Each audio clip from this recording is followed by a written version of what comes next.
जी हाँ, फिर से कहना चाहिए कि आज हमारे भोजपुरी स्टार अरविंद अकेला जी की जो वेडिंग सेरेमनी से चार चांद लगने चाहिए। कमाल, जोरदार तालियां।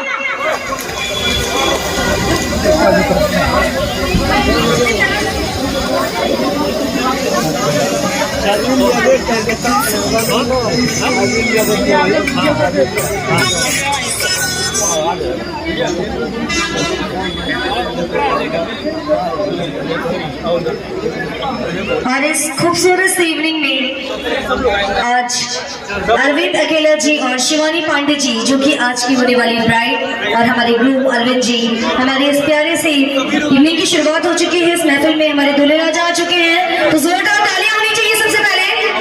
अरे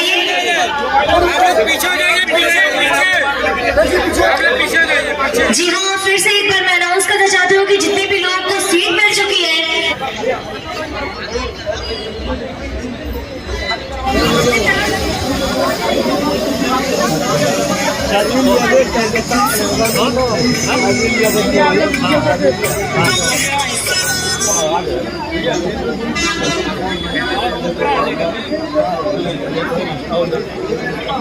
और इस खूबसूरत इवनिंग में आज अरविंद अकेला जी और